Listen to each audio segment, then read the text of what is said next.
Hi everyone, আসসালামু আলাইকুম। কেমন আছেন আপনারা সবাই? আশা করি সবাই ভালো আছেন।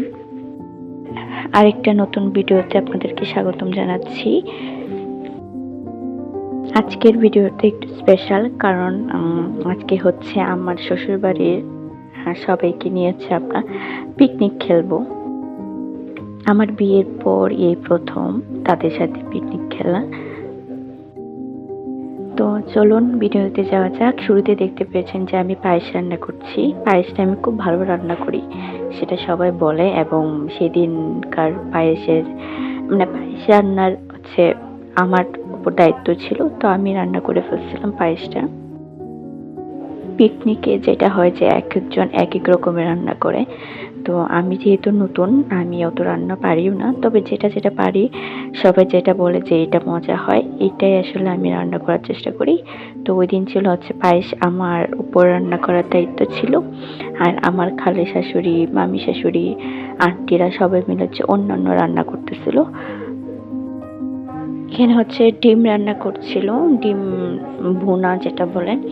তো আমি হালকা পাতলা একটু ভিডিও করতেছিলাম, তারপর ওনার সাথে গল্প করতেছিলাম, দেখতেছিলাম যে রান্নাটা আসলে কীভাবে করে।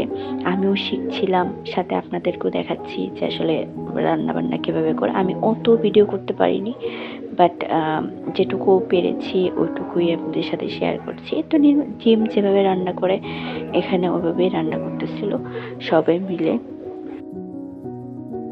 এখানে মাছ কাটছিল, কাটা বাছা করতেছিল। তো মাছ কুটাকুটি করতেছে মাসকালের জন্য, মাসকালের ডালের জন্য। তারপর এখানে ভাজা পোড়া আনলো খাওয়ার জন্য, রান্নার ফাঁকে ফাঁকে রান্না করতেছে আবার খাচ্ছেও। সব মিলে একটা জমজমাট আয়োজন ছিল, খুব মজা হয়েছিল সেদিন। আর সবচেয়ে স্পেশাল ছিল লাকড়ির চুলায় রান্না, যেটা আসলে খুব রেয়ার, কোনো ওকেশন ছাড়া আসলে শহরে লাকড়ির চুলায় রান্না করা হয় না। তো উঠোনে বসে লাকড়ির চুলায় রান্না করা, এটা একটা আলাদা একটা মজা। আমার তো খুব বেশি ভালো লাগছিল। একটার পর একটা তারা রান্না বসায় দিচ্ছিল, তাড়াতাড়ি হয়ে গেছিল রান্নাগুলো। এখানে মাছ কষালো মাসকালের ডালের জন্য। একটু আগে দেখছেন যে মাসকালের ডাল আমরা হাতে ভাঙাইছিলাম। তো এই তো আমার পায়েস লুকটা কেমন হয়েছে বলেন তো। আসলে লাকড়ির চুলায় বা মাটির চুলায় যেটাই বলেন, যে ওখানে আসলে রান্না করতে অত দেরি হয় না, খুব জলদি রান্না হয়ে যায়। তো চলেন শেয়ার করি আপনাদের সাথে যে আসলে কি কি রান্না হয়েছিল ওই দিন। মাসকালের ডাল, শুটকিটা দেখেন এত সুন্দর হয়েছে, আর শুটকিটা অনেক অনেক অনেক বেশি মজা হয়েছিল, আমার তো অনেক বেশি ভালো লাগছে। তারপর এখানে ডিম বোনা হয়েছিল, মুরগির মাংস ডিম বোনাটা সুন্দর লাগতেছে না, খেতেও মজা হয়েছিল। তারপর ভাত, মুরগির মাংসটাও দেখতে অনেক সুন্দর হয়েছে। আর আমার পায়েসটাও ভালো হয়েছে, সবাই তো বলছে ভালো। এই যে এটা মাসকালের ডাল।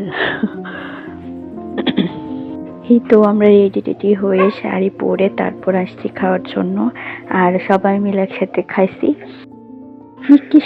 পিকনিক কি শুধু খাওয়া দাওয়াই হলো নাকি আরো অনেক কিছু আছে। আমরা অনেক সুন্দর সুন্দর গেম খেলছি এবং আমি পুরস্কার পাইছি, সেটা তো আমি মহা খুশি। সেটা পরের ব্লগে আপনাদেরকে দেখাবো যে আমি কি কি পুরস্কার পেয়েছি এবং কি কি খেলা হয়েছে। তো আজকে এই পর্যন্তই, সবাই ভালো থাকবেন। আসসালামু আলাইকুম।